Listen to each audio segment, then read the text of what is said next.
Hey, hi, hello. Welcome to Diana Emerson today. We'll be listening to an unexpected killer, a predator within. A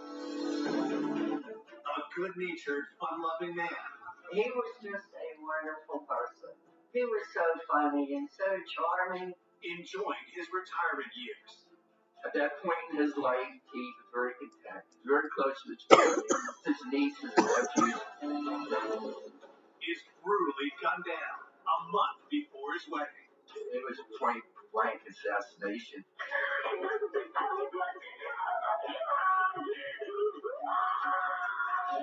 Investigators pieced together a series of clues. We had to look at what role that upcoming wedding had and what happened. They had their arguments, they had their differences. It was the scene staged to cover up an intentional killing. The investigation kept getting dead end after dead end. And chased down multiple suspects. It was a whodunit. We were hoping for that verdict to come. Revealing a plot fueled by greed. He was somebody who had had a criminal history of theft and assault. Just when police are close to making an arrest, It was like it just got smacked in the head with a baseball bat. they uncovered damning evidence pointing to a surprising suspect. You never expect anything like this. And then all of a sudden the kill was right in front of us.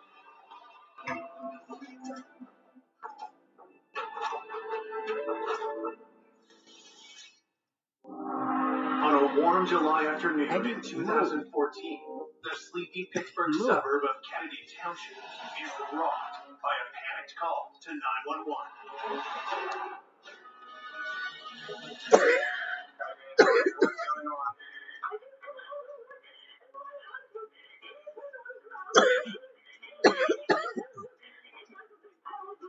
Police fire and ambulance are coming, okay?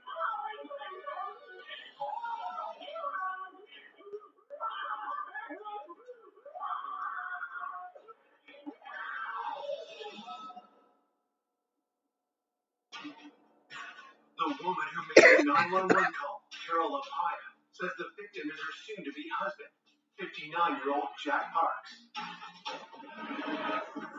When I arrived on scene, the first thing I noticed is that the victim's head was covered in blood. It was on closer examination that you could see it was a gunshot wound. One challenge we had right out of the gate was that there was no casing for gun found. We don't move his body until it can be photographed. It was possible there was a gun underneath him that no one had seen. So we weren't 100% sure if the gunshot wound at that point had been self-inflicted or a homicide. We looked for a while. Unfortunately, we didn't find any type of gun. Detectives searched for any signs of what happened to Jack and who pulled the trigger. It was pretty clear right off the bat that this was some type of a home invasion or robbery that occurred. It didn't look like a struggle had ensued in the room, but once you walked through the victim's house, the further you got into it, the more you realized the level of disarray it was in. And as you went into the dining room, you started to see a jewelry box here, a drawer gone through here, papers rifled through. Upstairs, there was just complete disarray. The drawers were all pulled out. The clothing that was inside the drawers was strewn everywhere. Jewelry boxes flipped open, empty watch boxes laying there. We were trying to determine was the scene staged, was someone just trying to make it look like a robbery or a burglary, and in fact, they're just trying to cover up an intentional killing where they intended just to walk in and execute somebody. The house was dusted and processed for DNA and fingerprints. We then began to process the outside of the residence, looking for any type of forced entry, and none of that was found. Our first thoughts were the victim either knew the actor or was familiar with him. That's just our first impression. So, who was friends with the victim, who would have access to the victim, who would have opportunity to the victim, and who would he trust? It really was a shocking case. He was killed execution style. This homicide happened in an area that we don't normally have murder. Jack's death is the first homicide in Kennedy Township in 10 years. The news stunned his family and friends. when I got that phone call and I heard Carol's voice, I knew something was wrong.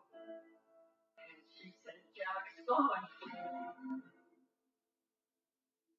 I said, what do you mean gone? She said, he's dead. And then she said he was murdered. And I just went into shock. Jack Parks was born the second of 5 kids in Pittsburgh in 1955. Friends and family were everything to him. Jack always made friends. He was one of the best people I've ever known. He would do anything for anybody. We first met in first grade. We hit it off all through high school. And after that, it was a good ride. Jack was so well liked. He'd be charming when he wanted to, and funny. He was just a wonderful person. In 1989, a chance encounter changed Jack's life. Jack met Carol at the local bar, and I guess they hit it off. They were 2 peas in a pod. Since he brought Carol, we fell in love with Carol. Jack was very close to his family. He had about 9 nieces and nephews. Jack and Carol used to have their nieces and nephews over for sleepovers, making the popcorn and just having a good time. You'd have swore that Jack and Carol were the parents. They didn't have kids, so when those kids were around, they were their kids. Jack had recently retired, but had big plans for the future. At that point in his life, Jack was very content. Him and Carol were to get married. They've been together for over 25 years. Carol, in the beginning, really wanted to get married, and Jack didn't. And then at one point, Jack wanted to get married, and Carol didn't. And I used to tell Jack, you know what, I like to be living when you get married, when you say I do. And then when they set the date, I was so happy. It was going to be an exciting, very exciting day. Tragically, Jack was murdered a month before the ceremony was to take place. Her and Jack were going to be married on August 31st of that year, and it was really sad. It was so close. At 5 p.m. on July 21st, 2 hours after Carol found Jack dead, police questioned her at the station. Talking to Carol was so important because, first of all, we had to determine whether she was or wasn't involved. And we wanted to just get the best timeline from her. During the interview with Carol, she explained that she had left for work as usual, her normal time, about 5:40. She starts work at 6. Everything was fine when she left for work. It wasn't until a realtor called her about a potential buyer for Jack's late mother's home. And when the realtor couldn't get a hold of Jack, Carol started to worry. She tried to call Jack, and there was no answer. So then she got concerned. He always called her back every time that she tried to get a hold of him. So I think it was approximately about 2 o'clock she left work. And they come over and find Jack, of course. Detectives know that spouses are always the first suspect and must determine if they can trust Carol's version of events. We have a timeline between 6 a.m. to 3 p.m. when she returns home. In some cases, if a person's a cold-blooded killer, they killed him before she left the house, and then all of a sudden she finds him, and the kill was right in front of us. Her demeanor, she was very upset. But you can't take a chance by skipping a step and not trying to look at her. Detectives are suspicious of why it took the couple so long to decide to get married, and if someone had cold feet. Something that we thought is, are either one of them having affairs with someone else? Could that be a possible motivation? And is this upcoming wedding triggering that? Coming up, Detectives uncover a family feud. They just decided to distance themselves from not letting him come to the house. And learn Jack's inner circle isn't as loving and devoted as it first seems. Things got more contentious. As police keep digging, more suspects surface. We learned of several burglaries. They had concerns about the employees. They hire criminals. Just when the investigation is about to hit another dead end, We had no idea who would have done this. detectives make a crucial discovery. It was exactly what we needed. When we got the phone records back, it was, oh my God. That was an aha moment.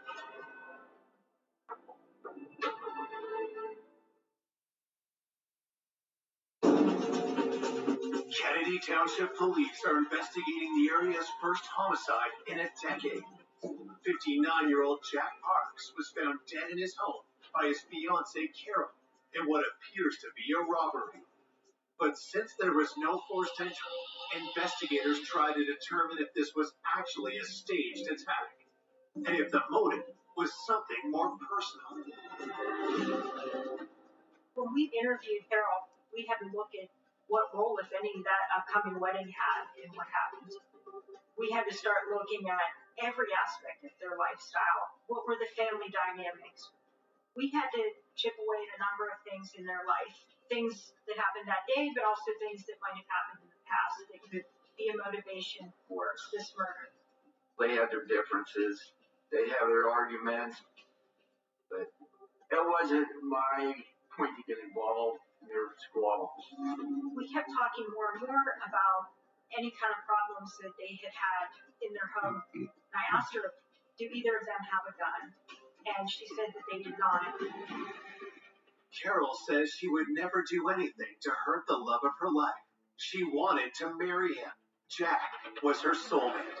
Jack and Carol, they loved each other. They felt they were already married. To everybody, they were husband and wife years before, the wedding was planned. Carol was very upset.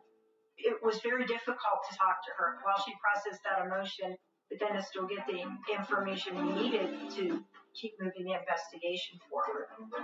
To me, that was a sign that she wasn't involved.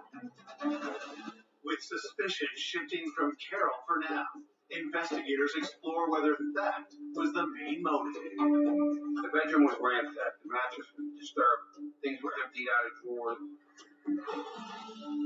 Carol had indicated to me some items that should be there. Their wedding rings that they had bought. Jack collected some coins. He had some expensive watches. She indicated that the watches should be in the boxes. When we first processed the areas of disarray, none of those items were there. That was our first big clue to go off of. I knew that if we could find that jewelry, we could find who was involved. We didn't know if the person who took it might have given it to someone else, but we had to start with where is it, who has it, and how did they get it. The next morning, the autopsy report comes in. He was taken out with one shot and to the right side of his head.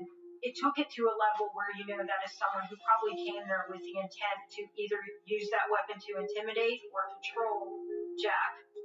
There was a projectile that was recovered from his skull, and we were able to determine that we were looking for this .380. So that was a good start for us. Now we knew what kind of gun we were looking for.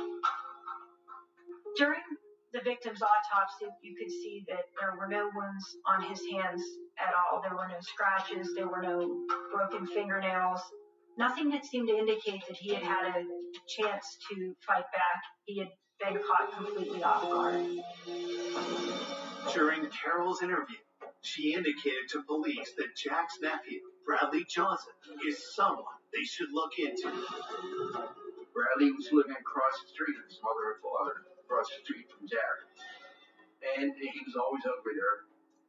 And from what I understand, he was one of the last ones to see Jack alive. We made contact with Bradley, and Bradley had told us that he had gone over to Jack's house on the 21st. He said he got there around 10:30 in the morning. Detectives find that timing suspicious. They know Jack was killed sometime between 6 a.m. and 3 p.m. that day. I asked him, I said, Bradley, what did you go over there to talk to him about? He said, well, Jack's mother had passed away, and he knew that Jack was looking to sell the home.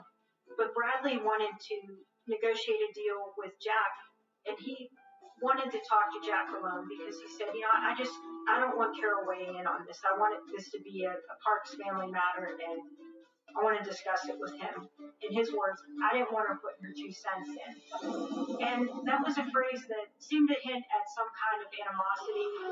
Bradley tells investigators that he finds Carol too controlling and that she shouldn't have a say in this family decision. Jack wanted to wait until he could talk with Carol about it, which sort of defeated the purpose of why Bradley had gone there when she wasn't home. So he said he ended up leaving and they were going to revisit the conversation later. As investigators press him further, Bradley reveals an alarming fact. We did ask him about any firearms that he owned, and when Bradley told us he owned a .380 caliber pistol, it kind of was like, okay, this may be something broke bad, because now we know Carol leaves for work at 6 a.m.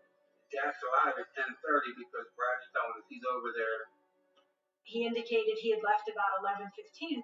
With Bradley's timeline, it definitely seemed that Bradley was very close in time to when Jack would have been killed. And he put himself there. He had the same type of gun. Had the discussion about Jack's mother's house turned fatal? With the timing of Bradley's conversation with Jack, it made me wonder whether things got more contentious than he was alluding to in my interview with him, or did he leave there upset, or did somebody else come back and do something to Jack? It had to be looked into.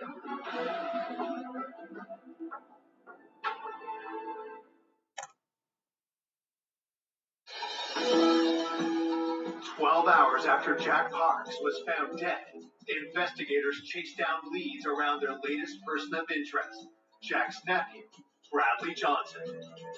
When I found out that Bradley was a suspect, I was mad. I was really upset, knowing that they thought that. But then again, when it comes to an investigation, police are doing their job. Bradley and Jack had a disagreement, and he admits to owning the same caliber gun. So that definitely stepped up our interest in Bradley. This is a gun that we needed to take a look at. Bradley's gun was collected, taken to the lab where it was testified. The ballistics on the gun did not match the projectile that was recovered from Jack when he autopsy. With nothing concrete linking Bradley to the murder, he is dropped as a suspect. Detectives also corroborate Carol's alibi. On the day that this happened, we were able to verify that she was at work and she was accounted for at that time. We were able to eliminate Carol as a suspect. Looking for new leads, detectives speak to the other nieces and nephews who were close to Jack. During our interview with Carol, she told us about her nephew, Uncle Lepea, who was almost like a son to her, and he had been at the house a lot. They got along good. Michael joined the military. Jack was very proud of Michael. Jack took pride in the nieces and nephews because he watched them grow up. Michael was brought in to the homicide office and interviewed about Jack's murder. And during that interview, Michael had said that he was unemployed. He was trying to seek help through the VA hospital due to his PTSD from being in the Army. Michael had been discharged from the military due to his use of cannabis. Michael also admits he'd fallen out with the family, including his aunt and uncle, and hadn't seen them in a year. He specifically denied being over near the victim's house, and he made reference to them being estranged. Michael had a bit of a drug problem, and Carol and Jack decided to distance themselves from Michael and not let him come to the house. Detectives still need to know where Michael was when Jack was killed. We knew Carol left around 6 a.m. We knew that Bradley was there about 10:30. We knew Carol found him around 3 o'clock. So there's a window of opportunity of about 4 hours. He told us he was at home in Sharpsburg on the day of the incident, July 21st, 20 minutes away from Jack's house. He said that his girlfriend had kind of unexpectedly taken the day off and they spent the day together. Nothing out of the ordinary. He gave us some landmarks on our timeline that we could check out. Michael and his girlfriend Melanie had gone and done some shopping in the town that they lived in. He said that he had had a doctor's appointment at the VA hospital later that afternoon. These were things at businesses and locations that we could check from doing surveillance video or getting sales transactions. Michael's girlfriend Melanie did corroborate his activities, and she stated they had spent the day together. It was determined that his alibi checked out. A day into the investigation, with Jack's closest circle cleared, investigators escalate the search for the missing jewelry. We were physically going to many pawn shops to try to see if anybody had sold this jewelry. We didn't get any traction with that. That's when we started doing a canvas of the neighborhood. When we were doing our neighborhood canvas, so many people had mentioned near their house there's a meat factory, and they had concerns about the employees. We had heard things like they hire people with records, they hire criminals. From talking to Carol, she said they have a straight view into Carol and Jack's home. And Jack had mentioned sometimes he would let people use his phone or use the bathroom when they were on their break. And it upset her. In a case like this, you may see, hey, look at this guy, he got some gold on. It's a crime of opportunity.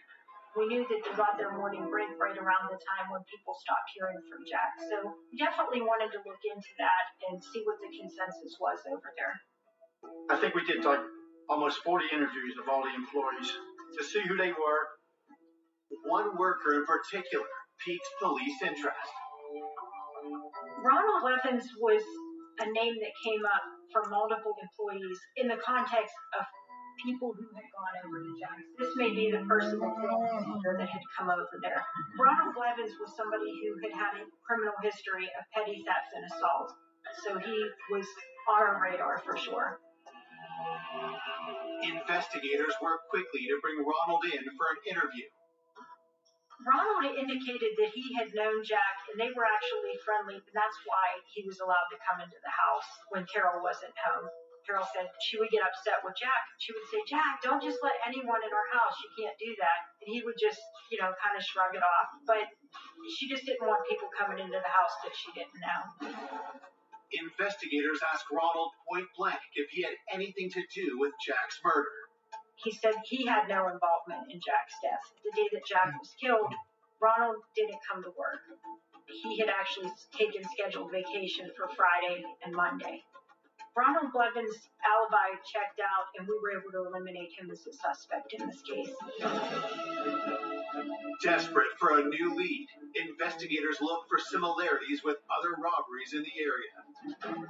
After Jack's murder, we talked to the local authorities, and during that, we learned of several burglaries, one of which an older lady was burglarized. About $5,000 worth of quarters were taken.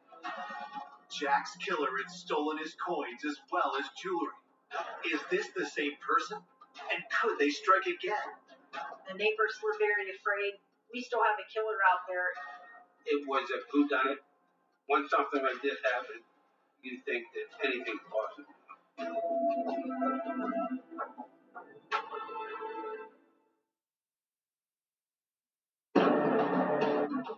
Police investigating the cold-blooded shooting of Jack Parks suspect his murder could be linked to another recent robbery in the neighborhood. We learned that during that burglary, there were some items similar to what Jack had that were taken, and it was a burglary that happened during the day, which is the timeline we were looking at in this particular incident. Oftentimes in our investigations, we see that residential burglaries are done during the day in bedroom communities where the chance of the people inside the home being at work are better, and that way they can go in and they can take what they need without fear of being caught. with Jack being retired and home all day. Had he caught the burglar red-handed and paid the ultimate price? The neighboring police department already has a suspect in custody. Vernon Zelinsky was identified as a possible suspect in this case. He had been recently arrested. The items that Vernon was accused of taking were coins, while Jack had coins that were missing. So Vernon Zelinsky was tracked down and he was interviewed. We really just wanted to do an interview and determine what connection, if any, he had to Jack. During the interview, he said that he had been arrested for the burglary, but that burglary was at an old employer's house. He denied knowing Jack, and he said that the day that this happened, he was actually at work. We confirmed that through his new employer that he was working that day, during the time frame that this would have occurred. Vernon was somebody we were absolutely able to rule out of being directly involved. At that stage in the investigation, we had no idea who might have done this and why. 48 hours after Jack's murder, with no arrests in the case, fear is growing in Kennedy Township. Everyone was concerned that how in broad daylight did someone walk into a house, kill somebody, and walk out without even being seen. The hardest thing to comprehend was the murder. It was point blank assassination. Stone cold killing. You never expect anything like this. I know I didn't. Waiting for an arrest. You're still in that daze of trying to process it all. He's not coming back. It's just too unbelievable. Is this going to be another murder unsolved? We had a lot of information to go on, and we were constantly moving the investigation forward. People were being eliminated, further suspects were being developed. 3 days after Jack was discovered dead, police get a major break. A local pawn shop in Sharpsburg, PA, which is another small little borough within Allegheny County, the owner had called the local police due to some suspicious activity. On the day of the incident, July 21st, he said a gentleman came in with a cachet of gold and was trying to sell it to him. What the employee found to be concerning was, first of all, the jewelry was manipulated. It was very distinguishable pieces, but they had been, it seemed to be hammered, or just manipulated in a way that would make them hard for law enforcement to identify. It threw up a red flag to him, but also he seemed to think that this was a person who had sold him stolen jewelry in the past. So he didn't buy the jewelry, but he also had the foresight to know he wanted to see where this jewelry might have come from. He knew it was important to get a picture of it. So he took a photograph of the items that this person was trying to sell. He provided us with the photographs, and they were taken to Carol, who viewed them. She became very upset. She started crying, and she said, "That's our jewelry." It felt like we were closing in based upon the photograph of the jewelry. We were able to get that out to the local department. They could share it with the pawn shop owners in town if anyone comes in with this. Investigators hope they can identify the seller. The pawn shop owner was able to give a good description of the person who brought the jewelry in. Younger white male, black hair, and thin build. That description was provided to the local police chief in Sharpsburg. He thought that fit the description of the white male from that area. He gave us a very good lead in this case. A photo array was put together to include 8 individual photographs, and they were shown to the shop owner. We have a set of instructions that we give them, and we say, the person that we're looking for may or may not be in here, but if you see the person indicated on the lineup. So once he reviewed the photo array, he did identify who that person was. It was huge for him. It was exactly what we needed. Coming up, police find stunning evidence pointing to Jack's killer. In the video, we knew who it was. This was a shock to everyone who never thought that. at first. Wouldn't be easy. Just deny it until investigators find proof no one can deny. Those records.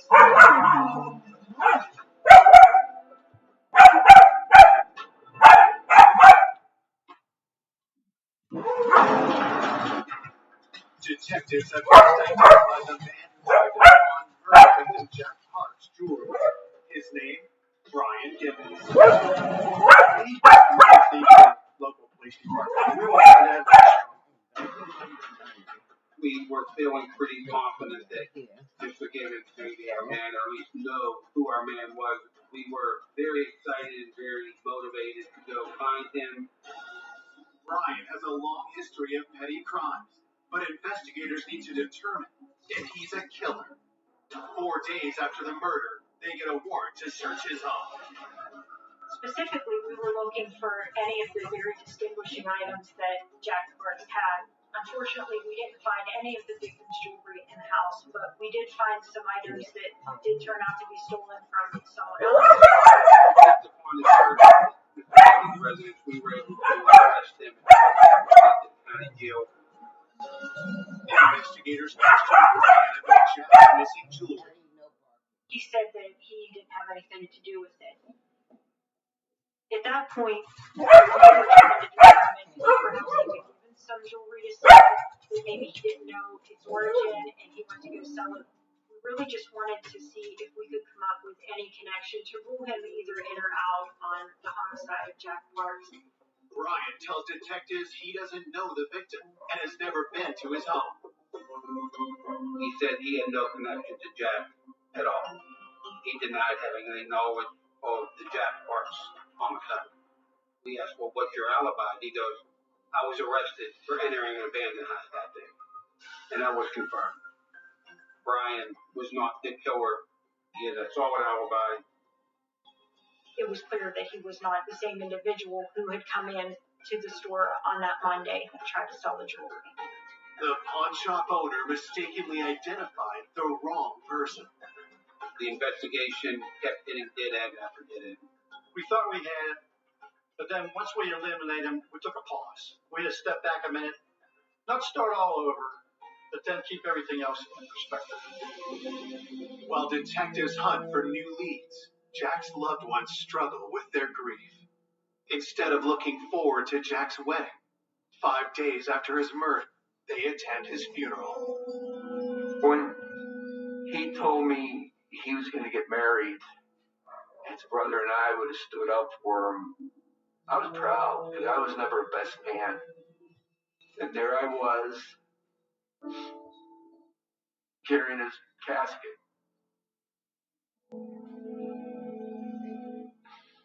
God, to have something like that happen in such a quick time, it's devastating to everybody. You feel the hurt, but it really doesn't sink in until the funeral's all over. And then the shock is over. It's reality. He's gone. Fearing the case could go cold, a week after the murder, police step up the hunt for Jack's stolen jewelry, hoping the culprit is still attempting to sell it at a pawn shop. We all just sort of fanned out and we took particular geographical areas. We knew there was still a person that was out there trying to sell Jack's jewelry, and we had to just keep holding out hope that the pawn shop would take their identification, that they would keep good records. That's what kept us going, honestly. There's a detective in the city of Pittsburgh who is a pawn shop records analyst, and I reached out to her and I told her what items that we had missing, and on August 4th I heard back from her, and she told me that she had found the jewelry where it had been sold. Investigators race to the pawn shop. We had to go take a physical look at it, see who, if anybody, was on camera. Some store policies, all they have to do is take an individual's driver's license number. They don't even have to make a photocopy of it. So we were trying to remain optimistic that somehow we would get an image of the actual person who tried to sell that jewelry. It could have been anyone at that point. The pawn shop has surveillance video, and what detectives see on tape is jaw-dropping. It was, oh my God. We knew exactly who it was. In the video, it was Michael Lapio, which was Carol's nephew that Jack raised like one of his own. This was a shock to everyone. When we first had dealings with Michael early on in the investigation, he did provide an alibi about businesses he was at, doctor's appointments. Michael had his girlfriend Melanie saying that he was with her during the time that Jack Woodard could have been killed. So it's kind of going back, trying to retrace what he had initially told us. We still had to do a little bit more digging. We had to work on if we were missing something. Early on, when we talked to Michael, he had given detectives his phone number. While investigators wait for those records, they call Michael back in. We are going to interview him and see what he has to say now that we have him on a We decided that it would probably be ideal to bring Michael and his girlfriend Melanie in at the same time, being that she was the person who was providing an alibi for him, and chip away at that and see where the truth lied. We took them both back to our office, and they were interviewed in separate rooms. Michael, in his interview, was initially very adamant that he had nothing to do with this. He denied involvement with the murder, involvement with the jewelry, and he just would not deviate from that. Melanie stands by her story, too. She provided alibis for him and just denials. Melanie is pretty much telling us that he was with her during the time that Jack Woodard could have been killed. She was just defensive and trying to argue with what we knew was not true. And that was that he had sold Jack's jewelry. We showed her a picture of the jewelry, and she tried to say it was hers. And we knew that was a lie. With neither Michael nor Melanie cracking under the pressure, detectives need something to break the deadlock. When we got the information about the cell phone records, it was a huge break. We were very happy that it finally had come through. It was like everything came full circle.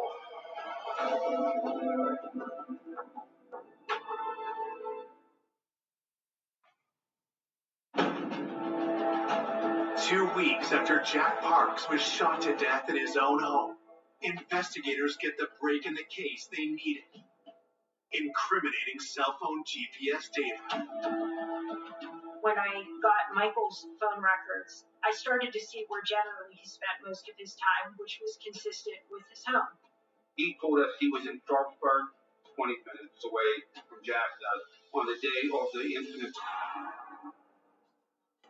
Parts of his alibi checked out cell phone data-wise, but there was an anomaly where about 11:45, his cell phone pinged over in the area of Jack and Carol's house.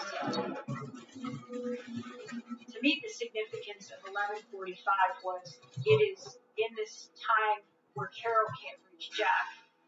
It would be impossible to be in Sharpsburg and your phone ping off a tower in Kennedy County. The amount of distance between the two, it wouldn't be possible. He was not at home. He was over near his uncle's house. So 11:45, Michael's son being over there was an aha. Those records don't lie. Detectives want to see how Michael will react when confronted with his own cell phone records. It was like he had just got smacked in the head with a baseball bat. He became very quiet, took a second, and he let it all out.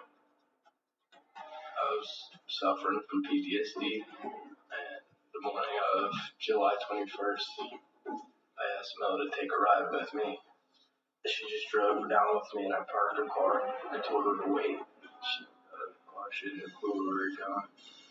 Michael's explanation of why he went to see Jack only raises more suspicion. About a year ago, I was accused of stealing jewelry, and I wanted to make amends. I wanted to fix it.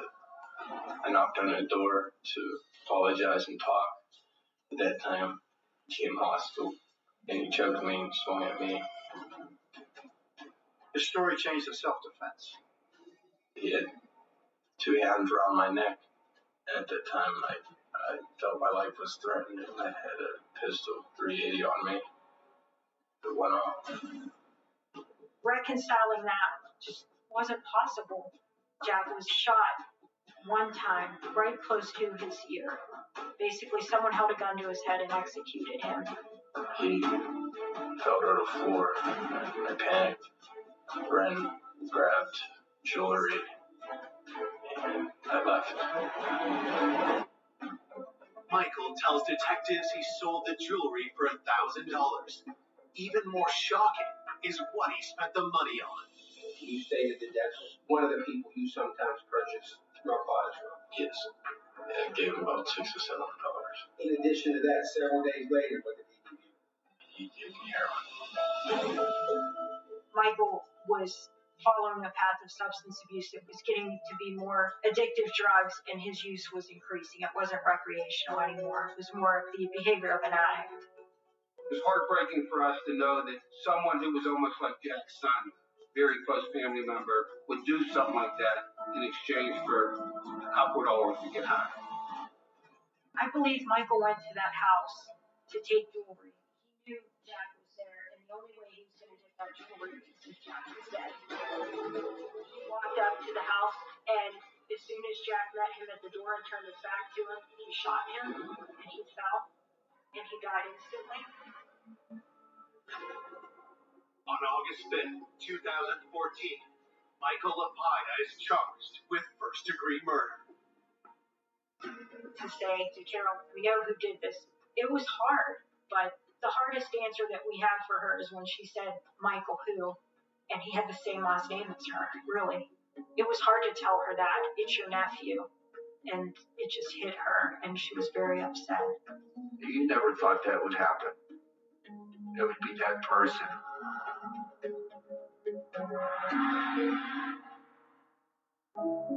It's still to this day so hard to believe that somebody that they loved, Michael, could have done something like this. I mean, what he did, I can't describe. There's no words. At trial, Michael is found guilty. On December 9th, 2015, the 24-year-old is sentenced to life in prison. He took a loving, caring man and just executed him. There was no winners. We lost Jack. Who won? Nobody. I would never forgive him. Michael took away my best friend, my brother. He took away a lot from me. To this day, I still hate the guy. Jack will never be forgotten. In the beginning, it's hard talking about a loved one without really breaking down crying. But you continue to talk about him. You keep their memory alive. And that's how he stays with us. Every day, he's here in my mind, my heart, my dreams. I just see his face. Always smiling. I know he's flying with the angels.